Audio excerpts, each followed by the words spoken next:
damos la bienvenida al Viernes de Cultura. Hoy, arquitectura y artes plásticas, una fusión para llegar a la perfección. Nuestro invitado, Jorman Tariba. Él es arquitecto, egresado de la Universidad Francisco de Paula Santander, muralista, asesor y tallerista, pintor, fotógrafo, retratista, ilustrador y escultor. Jorman, muy buenas noches, bienvenido a Cero Coronavirus, el programa de la revista contraluzcucuta.co. Buenas noches, Rafael. ¿Sí me escuchan? Sí, perfecto, Jorman. Listo. Muy buenas noches a todos los panelistas, a Luis Jesús Botello, a Jorge Pavón. Y nada, gracias por la invitación a ustedes a ser parte y hacer una voz más que llega a la ciudad y a todo el departamento norte de Santander. Para mí es un placer estar en la revista Contraluz Cúcuta. Muchas gracias. Pues, Jorman, dice su hoja de presentación: muralista, asesor, tallerista, pintor, fotógrafo, retratista, ilustrador y escultor. ¿Queda algo por hacer? No, pues de hecho si una persona, digamos, como interdisciplinar se revisara, saldría muchas más como oficios, ¿no? Pues gente que tiene más, digamos, no es solo como la academia, sino un poco de conocimientos empíricos que poco a poco la gente va desarrollando en su vida. Y nada, eso ha sido una lucha constante, mi proceso, mi paso por la universidad también. Otros estudios que he desarrollado en el SENA, cursos, también entallando talentos, entonces poco a poco he ido construyendo mi hoja de vida y sobre todo mi experiencia. Pero una hoja de vida frondosa, Luis Jesús. Sí, con las muy buenas noches para Jorman.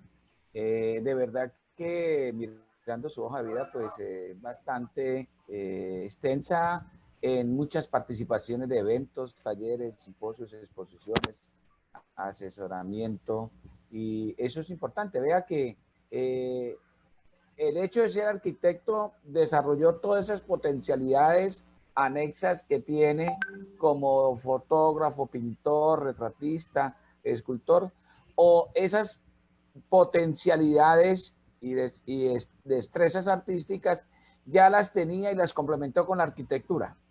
¿Cómo fue ese proceso, Jorman? Más por ese lado, digamos, a mí siempre me preguntan eso, como si era una habilidad innata desde nacimiento, o si... No, esto ha sido un proceso, poco a poco me he desarrollado en cada una de las áreas artísticas. O sea, la escultura ha sido algo complicado, es un área muy complicada, el muralismo también, y últimamente he estado mucho con el tema del mural. Obviamente en arquitectura, en la academia hay hay mucha tela por cortar, ahí siempre se maneja todo el tema artístico, y nosotros de alguna manera desarrollamos toda la parte de dibujo técnico, la parte de geometría descriptiva, y digamos como que esto nos ayuda mucho, nos ayuda a potenciar la parte, como decir, gráfica y visual. Nosotros manejamos mucho el arte conceptual, y en particular en la Francisco de Paula Santander tienen una metodología y una pedagogía un poco diferente a otras universidades como la arquitectura que enseñan en la Universidad de Pamplona. Se suele decir que es un poco más cuadriculada, y no es tanto eso, sino es como un buen manejo que existe hace tiempo en cuestión de conceptos y todo el tema de las formas y el estudio como de las topologías de las cosas. Entonces, poco a poco he aprendido un poco de todo. El tiempo me ha enseñado a que uno no debe estarse quieto, sino ir explorando y trabajando en las cosas que sale. Y sobre todo una ciudad tan complicada y tan hermética como la ciudad de San José de Cúcuta. Una ciudad que tiene sus particularidades porque la cultura y sobre todo el arte son como oficios que no están arraigados en una sociedad. Entonces es muy complejo para nosotros.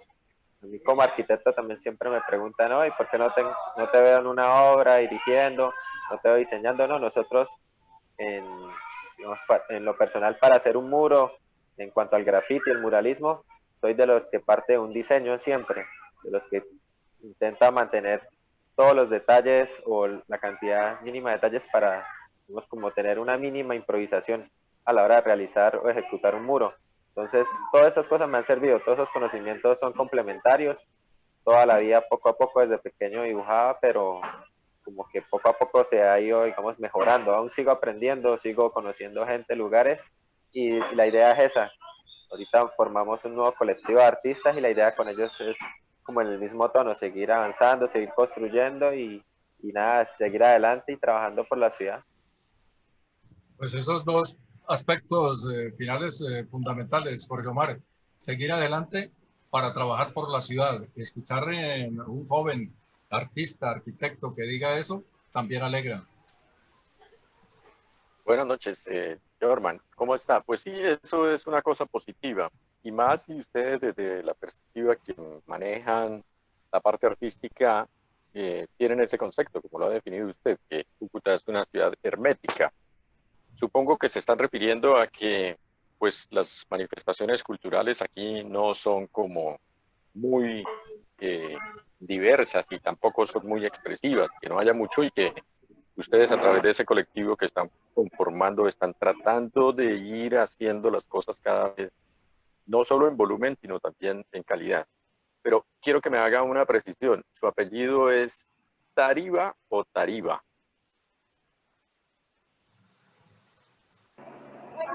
Mi apellido es Tariba. Es Tariba como con tilde en la primera. Ah, ya. O sea, es como una esdrújula. ¿Y usted de dónde es? Me repito la pregunta, es que prendí la máquina del taller y casi no escucho. Ya. No, tranquilo. Le preguntaba que de Sí. dónde es usted, dónde nació, dónde se hizo.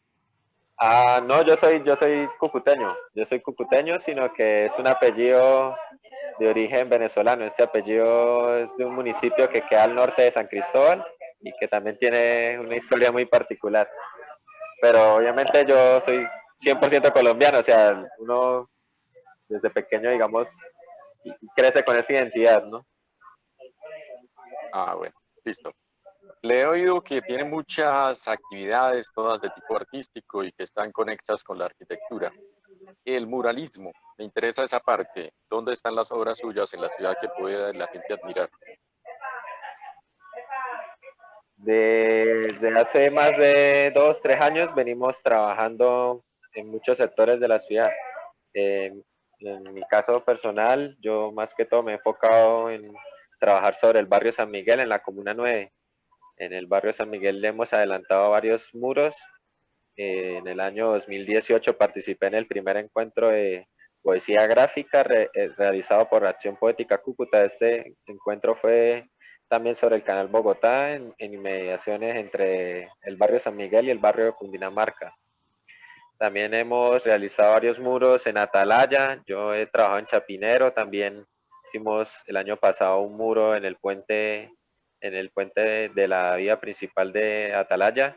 También hemos pintado en el Centro Comercial Bolívar y sobre todo muros amplios también en el Club Tenis, en el festival que organiza el artista Chogui, Atacarte Cúcuta, también he participado. Y también sobre todo con lo que yo llamo muralismo comunitario, sobre todo en el barrio. Ahorita tengo un proyecto que se llama Distrito de Graffiti al Barrio, Muralismo Libre en San Miguel. Y la idea es comenzar como un proyecto piloto que se vaya extendiendo por todos los barrios de la Comuna 9. ¿Recuerdan el mural que presentamos el viernes pasado, que lo presentamos con Michelle y con Arnold? Pues Jorman es el autor de este mural. ¿Tiene un nombre ese mural, Jorman? Señor, el mural se llamó La Erosión y esta fue una iniciativa de varias organizaciones que entraban en el marco de la Semana de la Juventud de la Alcaldía de Cúcuta. En este muro queríamos combinar varias técnicas del arte contemporáneo, entre las que están el ensamblaje y la instalación, combinados con el graffiti y el arte del muralismo. La idea era mostrar un poco el tema ambiental, el daño ecológico que hay en la actualidad y sobre todo en nuestro ecosistema, que es el bosque seco tropical, que es uno de los ecosistemas más golpeados a nivel global, y también resaltar un poco como en materia industrial todo lo que sucede en la Comuna 9, ya que esta industria del calzado tiene una cantidad de desperdicios que muchas veces no se reutilizan, y pues la idea era comenzar una nueva apuesta en la parte técnica y artística con estos materiales. Quería aprovechar un segundo para mandar como un saludo a Juan Carlos Valderrama, alguien que en primera instancia nos apoyó demasiado, nos dio el permiso de este muro, y justamente hoy tuve una reunión con él, una charla. Él está actualmente en Bogotá. Esta empresa es una de las más antiguas de la ciudad. Comentaba que me iba a pasar un logo que construyeron con ellos y su papá en los años 50 y 60, y esta empresa ahorita tiene muchos problemas económicos y demás, y nos ha colaborado mucho en cuanto a la realización de este muro, y fue algo que pasé por alto en la inauguración con los medios. Entonces quisiera por este medio como agradecerle a Juan Carlos y a la industria de calzado Valderrama por el apoyo que nos brindó. Bueno, pues un saludo para él, porque Luis Jesús, a toda empresa o a toda persona que patrocine y que dé puertas abiertas para que se desarrolle el arte, bienvenidos, y hay que saludarlos y hay que celebrar con ellos. Pues sí, va el saludo para la empresa y también para quien la dirige, Luis Jesús. Claro, indudablemente que ayer, por ejemplo, en el deporte decíamos, necesitamos que la empresa privada se vincule. Mire, hoy la empresa privada, hay una demostración que se vincula al desarrollo del muralismo, del arte, de la cultura, en esta sector tan productivo de la ciudad como es el barrio San Miguel, Cundinamarca, Gaitán, donde es una zona altamente desarrollando la peletería y la zapatería. Con respecto a la obra que estamos hablando de erosión, se utilizaron algunos elementos de reciclaje de las mismas zapaterías que usted nos está nombrando. A mí me causó preocupación en este momento cómo conservar la estructura, eh, que no se vaya deteriorando, que no se vayan despegando estos materiales, porque están en alto relieve. Y entonces, ¿cómo se va a conservar y cómo va a ser la supervisión? Nos hablaban sus compañeros que se había hecho una sensibilización con la comunidad. Es primordial que la comunidad tenga una es cómo conservar este tipo de obras que tienen relieve, alto relieve, porque las otras que son planas, pues es fácil de retocar, pero estas pronto se descompongan. ¿Cómo va a ser con respecto a eso, Jorman? Bueno, pues en primera medida, una de las problemáticas que tiene el street art o arte callejero es precisamente eso, porque son obras públicas, por decirlo así, y estas obras, pues, digamos, como que pueden sufrir daños de cualquier tipo. El graffiti es muy complejo porque no sé si han estudiado un poco el tema de los touch o los rayonazos ilegales, pues estos se ven mucho. Por ejemplo, en México hay una problemática muy alta porque hay artistas ilegales que suelen vandalizar o dañar obras de artistas ya reconocidos a nivel mundial. Entonces es una problemática muy, o sea, latente, siempre va a estar ahí. En el caso nuestro, la apuesta era muy arriesgada, claramente por el sitio en el que está localizado, una zona de tolerancia como es el Canal Bogotá, pues ya muchos me habían tocado ese tema de que iba a ser difícil. Habíamos estudiado la manera de crear primero una estructura para sostener todo el mural, pero por temas de presupuesto pues no nos dio, pero de igual manera fuimos buscando otras alternativas. También hay que entender que pues aparte digamos o sea, al no haber una estructura nos tocó pues apuntillar todo el muro en la parte donde se juntó el material reciclado. Y sobre ese material reciclado cabe resaltar que se pintó, o sea, se usaron tanto vinilos como latas de spray que le ayudan digamos, como a dejarle un poco más de una pasta que proteja un poco más la superficie de estos materiales. De igual manera, digamos, cabe resaltar que los materiales que se usan en el calzado y en las peleterías es un material, pues, de por sí ya muy resistente, que tiene una resistencia muy alta, y la idea de nosotros era utilizar todas estas plantillas. Estas suelas y estas pieles normalmente son de cuero, tienen alta durabilidad, entonces Era una apuesta que es muy arriesgada. Nosotros, justo cuando me comentaban eso, yo les decía que a nosotros en las 2 semanas de trabajo nos llovió alrededor de 6 veces. Esta semana fueron muy lluviosas y aún así el muro, digamos, como que respondió. El muro se mantiene todavía en pie y ha resistido el sol, la lluvia e incluso el viento muy fuerte. Jorman, ¿los dueños, los propietarios de las paredes colaboran o se resisten para que ustedes hagan los murales? Mm, es complejo, o sea, es complejo porque nosotros hemos encontrado, digamos, resistencia y depende como en sectores. Hay sectores que son más abiertos. Antes de trabajar en este muro estuve en Villa del Rosario participando en el concurso de murales de la Secretaría de Cultura de allá y por ejemplo, me agradó mucho que fueron los mismos vecinos del barrio Buenavista 1 quienes se apoderaron de esa intervención y nos colaboraron demasiado. Entonces, hay lugares que, digamos que por sus lejanías, hay lugares muy, digamos que muy difíciles, hay otros que a veces encuentran una más facilidad para trabajar. Porque es que a veces, Jorge Omar, los murales son bonitos, bien trabajados, como los que hace Jorman. Otros sí es que vienen es a pintar y a dañar lo que está bien hecho, que es bien pintadita la pared. Entonces, ahí sí es cuando se molesta el dueño, el propietario. Sí, es que es Siempre es una... que, diga, diga, por favor. Sí, es que en el, digamos, como en el arte callejero hay unas reglas, por decirlo así, básicas que a veces la gente suele ignorar. Hay diferentes tipos como de corrientes en el muralismo y sobre todo en el graffiti. Hay quienes se dedican es al lettering, a los rayes y a los tags. Si bien, digamos, como que estos rayos son informales o ilegales, responden muchas veces a unas voces de protesta que no tienen espacio en la ciudad.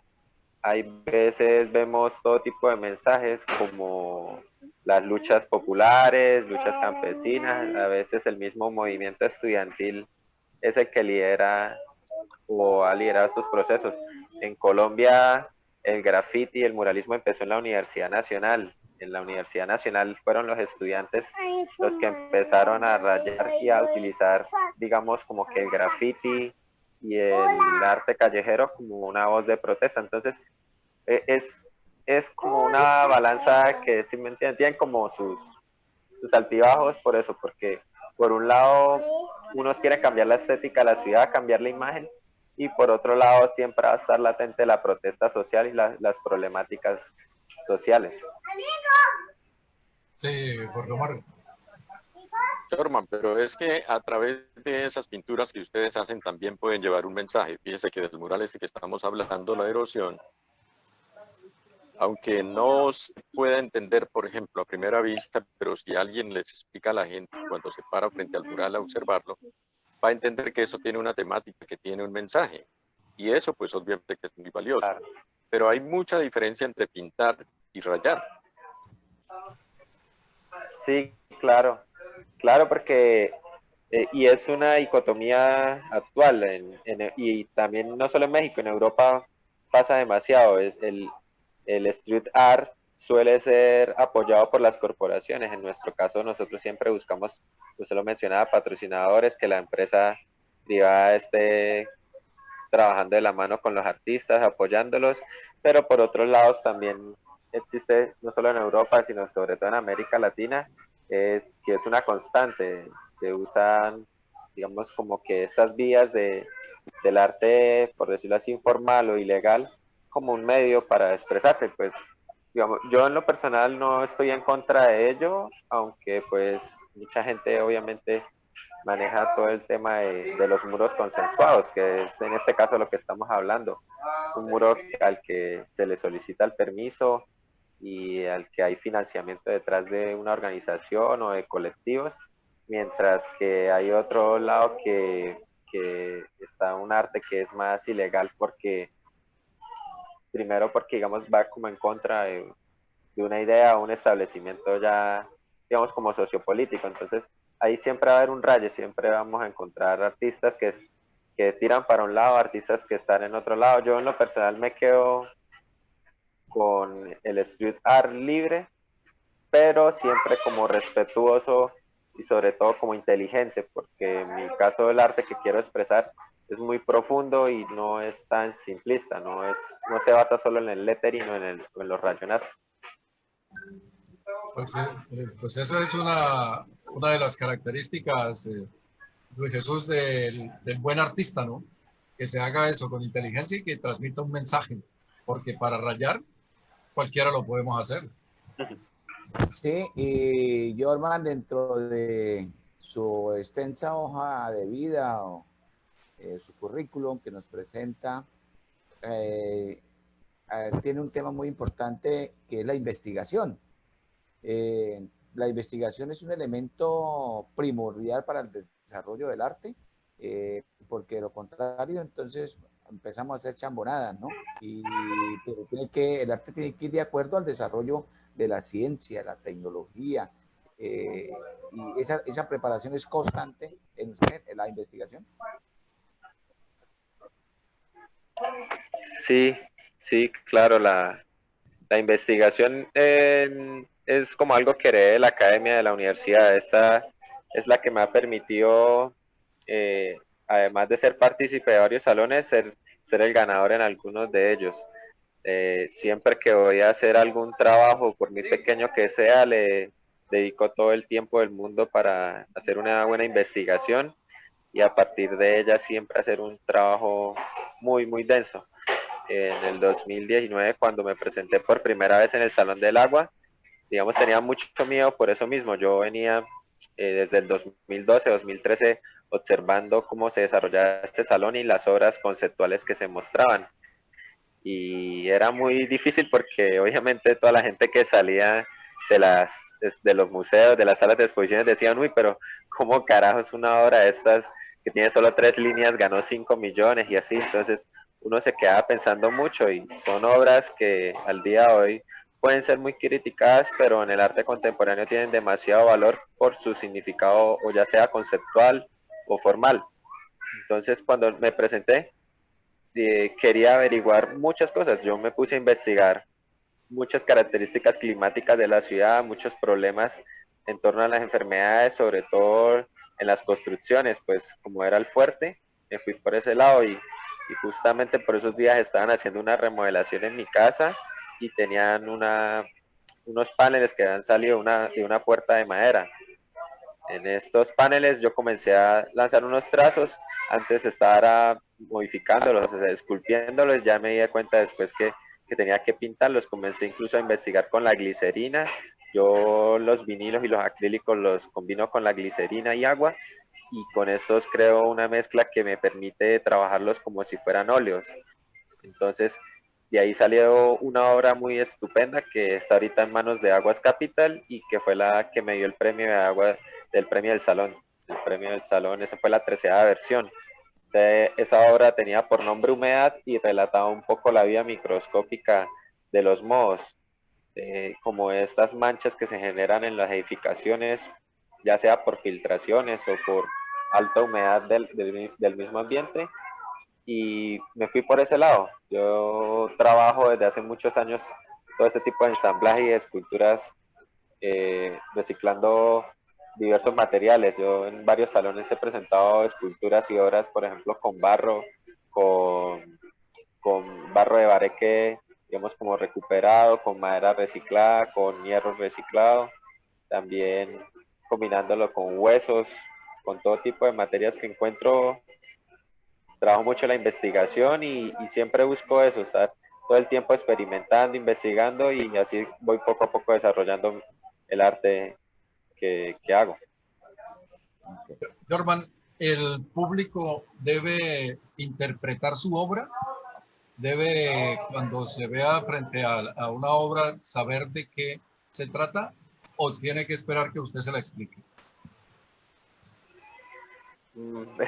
Es, es complejo porque uno cuando está en las salas de exposición siempre se generan todo tipo de comentarios. Obviamente la gente que está muy cerca de uno, que es muy conocedora de su trabajo y de su investigación, tiene como, digamos, opiniones más cercanas, ¿no? O sea, ya saben lo que uno busca, lo que uno pretende, pero hay todo tipo de público para, digamos, dar un comentario más cercano. Hay público que claramente pasa por museos y por salones de arte y de igual manera siempre está la subjetividad del punto de vista de quien mira un cuadro o una escultura y le va dando una interpretación. En mi caso principal siempre está la parte formal. Yo soy muy cuidadoso con lo que quiero mostrar, soy muy directo y normalmente los elementos que componen mis obras son muy directos, son muy dicientes y rara vez me pongo a explicar como de lleno lo que estoy mostrando, aunque normalmente sí tengo conceptos muy largos y profundos de lo que estoy pintando o lo que estoy dibujando. Entonces es como una dualidad que existe en mis obras. Yo hablo poco de ellas, pero detrás de ellas sí hay mucho por decir. Y Jorman, Jorge Omar tiene una particularidad que trabaja mucho con reciclaje. Claro, y eso le da pues una característica especial a toda su obra. Pero, Germán, aparte de los murales, ¿qué otras obras ha hecho usted así que tengamos que resaltar esta noche y destacar para que la gente sepa de su producción artística? Bueno, yo trabajo todo tipo de retratos, yo también soy retratista, también soy pintor y tengo cuadros, pero colecciones privadas de encargos. Tengo varias obras, por ejemplo, la escultura de la Victoria, fue una escultura arquitectónica, una representación contemporánea que hice de la columna que hay en el Parque Colón, por ejemplo. Esta obra significa mucho para mí, yo aún la conservo y es una obra que construí a partir de residuos de huesos, madera, incluso utilicé porcelanicrón y son obras muy, muy representativas para mí. El tema también de la pintura, tengo algunas pinturas que han sobresalido en algunos salones de paisajes, retratos y algunas series de dibujos que he presentado en estas áreas. Entonces, me gustaría mucho que conocieran el arte que hago es por ese lado. Yo últimamente me estoy enfocando más en el área de muralismo y graffiti, pero igual no dejo de lado todo lo que se trata de lo que es pintura y el dibujo como tal. Luis Jesús. Tengo una pregunta para hacerle a Jorman, y es que con todas estas habilidades, destrezas y conocimiento que tiene en el arte, ¿no le ha llamado la atención de vincularse a la docencia en la parte de primaria, de secundaria y posteriormente de la educación superior? Porque es que, si usted recuerda, cuando estudiante hay un área que se llama educación artística y normalmente esa área la llaman de relleno para complementar lo que se llama intensidad horaria de los maestros. Algunos lo llaman carga. Para mí no es una carga tener una asignación, se llama asignación laboral. Y entonces se pierden esos espacios en los colegios, en las escuelas, se pierde el mejor momento en la formación de los niños para incentivar y crear en ellos el espíritu y el desarrollo del arte. ¿No le ha llamado la atención vincularse a la docencia? Pues en particular siempre me influenciaron mucho estas clases para que yo estudie. Yo soy egresado del Colegio Sagrado Corazón y por ejemplo considero que este colegio influenció mucho en mi parte artística. Yo tuve muy buenos profesores en la parte de artes y allá aprendí demasiado de geometría, incluso en 11 grado vimos todo lo que tenía que ver con dibujo técnico, incluso dibujo arquitectónico. Pues yo sí soy muy cerrado y, ¿cómo decirlo? Como muy cabeza hueca a veces con esos temas. Yo, la verdad, la parte pedagógica es muy, muy difícil. Yo soy a veces muy difícil con mi trabajo. La gente que trabaja al lado mío sabe que yo soy muy exigente a veces y que cuida demasiado los detalles de cada una de las cosas que quiere poner. Entonces, es muy complejo. Obviamente quisiera más adelante seguir estudiando, hacer una maestría en la que pueda converger la arquitectura y las artes, pero ya sería más para el tema universitario y dedicarme a la investigación.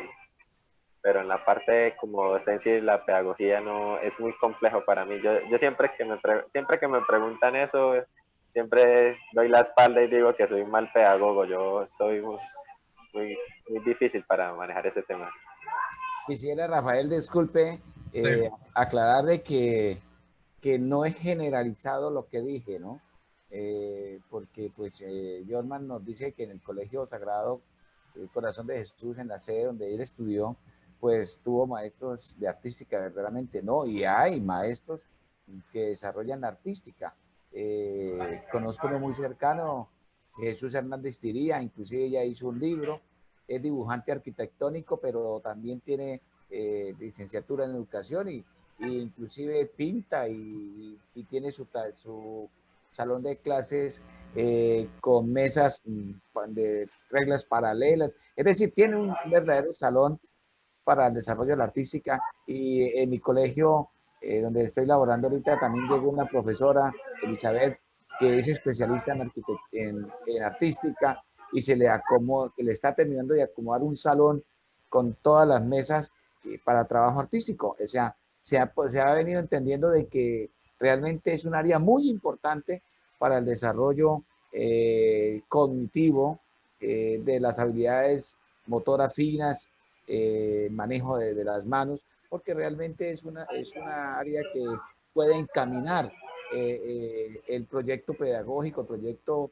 de vida de algunos de los estudiantes. Y vea que usted dice, esa área fue muy importante para mí. Yo quiero dejar claro también que así como en algunas partes hay falencia de profesores, también hay otras instituciones que tienen sus profesores especializados. Ok, Rafa. al comienzo decíamos, Jorman, en la presentación, que arquitectura y artes plásticas, fusión para llegar a la perfección. ¿Sí se puede pensar en eso?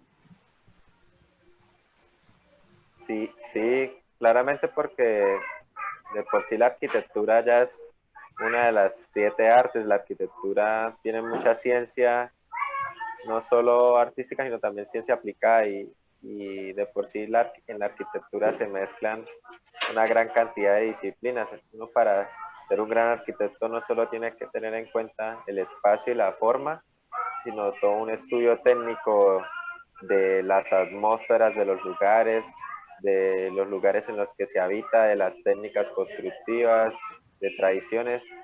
Entonces siempre va a estar el arte, o más bien todo este tema de las artes plásticas dentro de la arquitectura, que normalmente uno le mienten en la academia diciéndole que para ser un buen arquitecto tiene que ser un gran dibujante y la historia ha demostrado lo contrario, porque un gran arquitecto es aquel que en toda su vida y su experiencia ha desarrollado una gran cantidad de habilidades. Por ejemplo, vemos el caso de nuestros grandes arquitectos como Masanti, el mismo Rogelio Salmona, que en toda su vida labraron una cantidad de saberes. Muchos de estos arquitectos, incluso a nivel global, son artistas, son escultores o grandes pintores. Hay incluso grandes artistas de la historia que fueron arquitectos, como incluso Leonardo da Vinci, que se dedicaron más de lleno a la parte artística y lo formal. Entonces es algo como que está intrínseco, la una en la otra. Siempre habrá un espacio en las artes para la arquitectura y viceversa, porque o sea, esos conocimientos no son del todo empíricos, son una base que han construido las culturas, no solo como en sus artes, sino también todas sus partes de las técnicas constructivas. Siempre van a estar juntas y permanecerán así, por lo que veo. Claro, así, así es, así es. Jorge Omar, Jorge Omar, Jorman, ¿ha oído del Museo de Arte, señor? no, no, sí, tranquilo, que siga. Le estaba preguntando a Jorman, bueno, que quería preguntarle a Jorman que se ha oído sobre el Museo de Arte de Cúcuta que se está gestando. ¿Que se está gestando? No. Ya conozco algunos museos como el Museo Norte de Santander, pero Museo de Arte, no. Como una Bueno, retoma de esta la es una idea escuela. que tiene un cineasta cucuteño que se llama Henry Lacuado y ha estado sensibilizando a artistas de talla nacional e internacional para que le apoyen en esa obra. Es una tarea que él ha emprendido y que pues ahora con esta fase de la pandemia ha ido un poquito más lento porque se necesita también el apoyo oficial, conseguir una sede y hacer la construcción del museo como una cosa grande que Cúcuta sea una ciudad que sea a su vez tenida en cuenta por esa misma obra. Te lo pregunto es porque, como usted me menciona que tiene ya cuadros, es para que vaya organizando su catálogo, puesto que allí en ese museo van a tener cabida muy probablemente los artistas locales, no solo los artistas nacionales. Okay. Y una vez como usted puede vivir de lo que hacen, del muralismo y de las obras que pintan y de todo esto que está haciendo usted. Sí, sí, señor. Quería era preguntar acerca de Henry. Henry es antropólogo, un antropólogo. No, él es Director de cine. director de cine, sí. Ah, no. No, porque es que él, sí, tengo un amigo que está radicado en Bogotá, que él es antropólogo y también está intentando recuperar lo que es o fue el Museo Norte de Santander. Pues, ¿cómo explico la anterior pregunta? Yo, pues llevo desde que me gradué, antes de graduarme, porque solamente llevo un año con mi tarjeta profesional como arquitecto, digamos como sobreviviendo del arte. Yo he buscado todos los medios, estar pendiente de las convocatorias nacionales, incluso convocatorias internacionales, participando en muchos eventos y a la vez, digamos, como sobreviviendo con las garras, porque es muy difícil, pero sí he podido sobrevivir vendiendo cuadros de pintura, esculturas y, y consiguiendo buenos recursos a través de las convocatorias nacionales.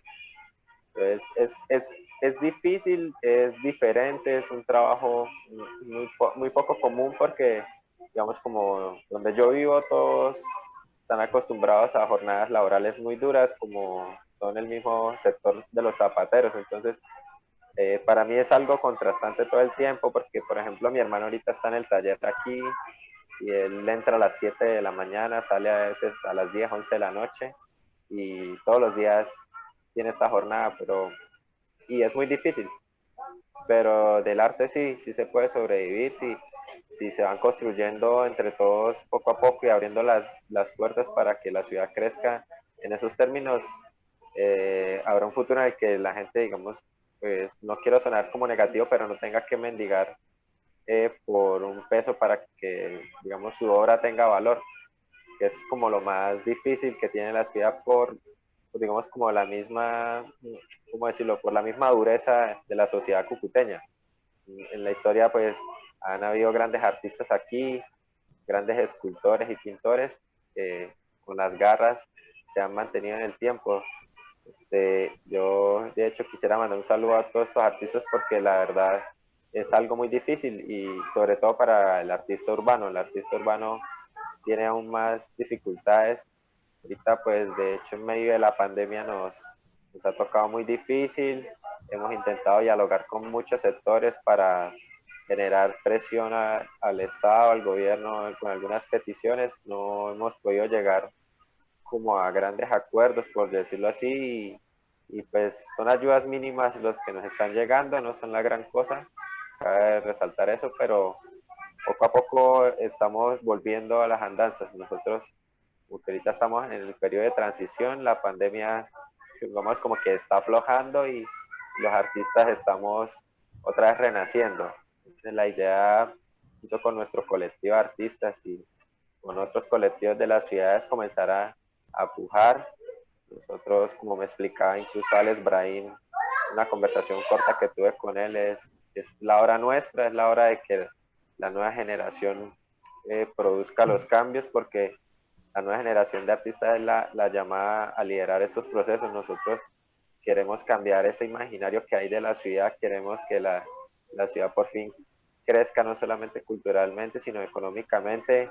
Yo en lo personal considero que salí con una gran cama de amigos artistas y profesionales de la universidad y pues lastimosamente ya muchos de ellos no están en la ciudad, hay mucha gente que está fuera del país, que está en Bogotá, pero muchos seguimos luchando aquí en Cúcuta por mejorar esto y esa es como nuestra bandera. Entonces a esto le estamos apostando y en esos términos es que estamos luchando nosotros. Permítame saludo a Reinaldo Fuentes, a Israel Cerón, que están con nosotros, y también a Luis Jesús Botello, pero aquí hay un problema. Luis Jesús Botello, padre, hijo o primo, no sé, hay que identificarlo. Y Luis Jesús. No, él debe ser mi hijo, que está en Salazar. Eh, Jorman, yo quisiera hacerle una pregunta desde su disciplina de formación profesional, desde la arquitectura. ¿Cómo ve el desarrollo arquitectónico de la ciudad? Si estamos llevando a Cúcuta a una ciudad contemporánea, una ciudad del siglo XXI, a través de las construcciones, edificios, puentes, avenidas, la misma urbanización. ¿Cómo ve usted la ciudad de Cúcuta desde su perspectiva arquitectónica?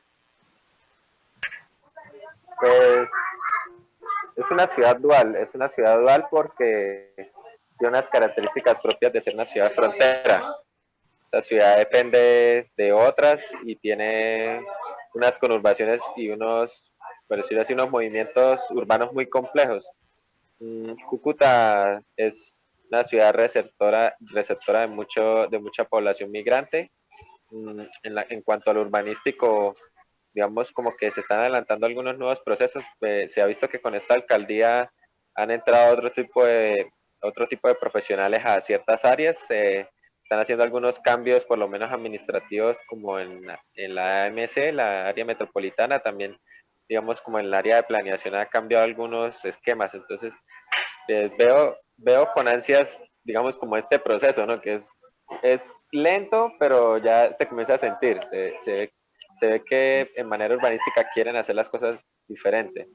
Igual es difícil porque nosotros como arquitectos sabemos que una cosa es lo que administrativamente se tiene y presupuestariamente, pero otra cosa es la ciudad. La ciudad es un monstruo grande que va creciendo todos los días y que cada vez sus problemas se van haciendo más complejos y se van desbordando. Entonces, si se siguen realizando proyectos de este tipo con intervenciones puntuales pero bien pensadas, podemos llegar a tener una ciudad, digamos, como que a la altura de las demás. Pues me preocupaba mucho el eslogan del nuevo alcalde con el tema de que fuera como la ciudad más bella de Latinoamérica y estas cuestiones, pero digamos, se puede lograr.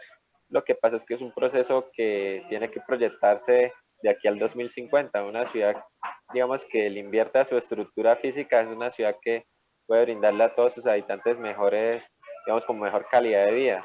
Nosotros, por ejemplo, en lo personal, yo soy un ciclista, un biciusuario, y digamos, como nuestra lucha también ha sido todo este tema de que se articulen más ciclorrutas, de que se busque la manera de instaurar un nuevo modelo de movilidad, porque es muy preocupante. Todos conocemos, toda la gente de a pie sabe las dificultades que hay en el actual transporte. En materia urbanística, el déficit de vivienda también es muy alto. Vemos el problema de las invasiones, la misma violencia interna del país y sumado a las migraciones ha provocado un desborde en sectores como el anillo vial. Son sectores, o sea, son demasiados problemas que son también una gran oportunidad. Nosotros con un grupo de arquitectos hemos construido algunas propuestas para que la tipología de vivienda como que recupere esta tradición de volver a unas construcciones que eran antiguas, un poco más sencillas, pero que digamos no fueran tan contaminantes como los modelos de construcción que hay en la actualidad. Nosotros, digamos, estamos hablando en la actualidad de casas de tapia pisada, de bareque, de recuperar un poco como estas tradiciones ya perdidas de antaño que tenían un gran valor y significado en la colonia, pero que últimamente hemos visto cómo se pierden poco a poco, incluso edificaciones que tenían alguna simbología o algún nivel de pertenencia están en decaimiento. Nosotros vemos con esta alcaldía como un proceso diferente en cuanto a lo político, pero digamos sabemos que la realidad es muy dura y que la ciudad se transforma diariamente y cambia. Eh, pues hemos hecho veedurías pues, en algunos proyectos puntuales como lo que fue el Cristo Rey, lo que fue la construcción del Parque de la Vida, digamos, los mismos puentes que han ido construyendo. Incluso yo en lo personal hice una crítica muy profunda al intercambiador de la Reoma del terminal porque es un proyecto que a futuro puede generar muchos problemas. Como usted comentaba, si nosotros queremos pensar en ciudades, digamos, conscientes, futuras, con otro tipo de movilidad, debemos apostarle a otro tipo de proyectos en los que se tengan en cuenta a los peatones y a toda la ciudadanía en general y no solo se piense como en el automóvil. Sabemos que el punto de la Reoma es muy importante porque ahí confluyen demasiados flujos, pero digamos que ahí va a ocurrir un choque muy grande, comenzando porque hace años pues dejaron un elefante blanco a medias vía Puerto Santander con la construcción de la nueva terminal y eso de por sí ya ha generado muchos problemas para esta administración. Rafa, discúlpeme con esto respecto a la Unos pregunta. déficits que dejaron presupuestarios las anteriores alcaldías. Sí. Muy bien, Jorman, con respecto a esta pregunta que yo acabo de hacer, va conexa otra. Estamos muy lejos de la construcción de un transporte masivo para la ciudad. Eh, pues en una parte técnica y presupuestaria sí, porque la ciudad tiene unos déficits, pero hay proyectos puntuales que se pueden realizar sobre la ciudad. Mejorar el aspecto de la terminal es una de las principales cosas que se deben realizar. Algunas vías deben cambiar como su uso.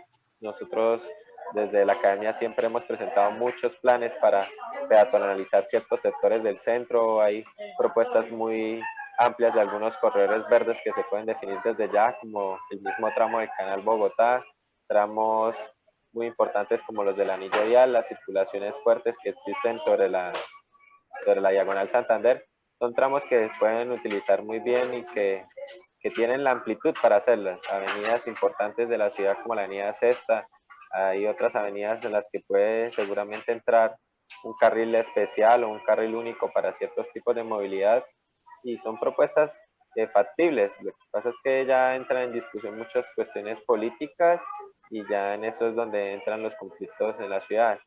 En la parte técnica, por el urbanismo, la ciudad tiene muchas, digamos, o sea, de estas falencias se pueden desarrollar muchas cosas que ayuden a operar un mejor sistema de movilidad y de transporte público. Muy bien, Pues, pues Jorman, esto era lo que queríamos hablar con ustedes, escucharlo acerca de todo el trabajo que usted hace como artista, como arquitecto, la visión que tiene de la ciudad. Eugenio Pacífico Carrero nos escribe: quiero felicitarlos hoy especialmente por el tema y la visión del entrevistado. Ese halago va para usted, Jorman, por todo lo que nos ha contado, por todo lo que nos ha dicho y que nos ayuda a entender qué es esta ciudad. Muy gentil, Jorman.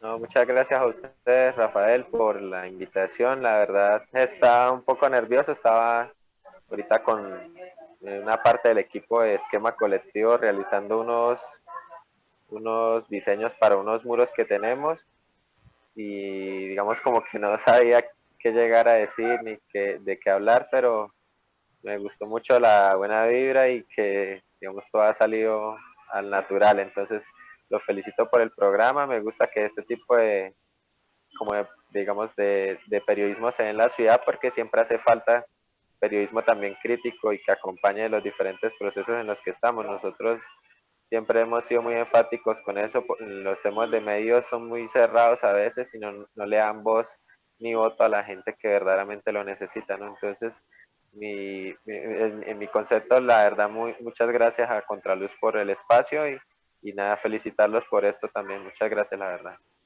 Gracias, Jorman. Y vea, los que Ok. vienen ahorita como invitados al segundo segmento nuestro son jóvenes que tienen algún emprendimiento, que también están pensando en la ciudad. Muy amable, Jorman. Muchas gracias. Bueno, chao, Y muchas gracias. chao, chao. Y nosotros nos Adiós, quedamos Jorman. aquí Muchas gracias. para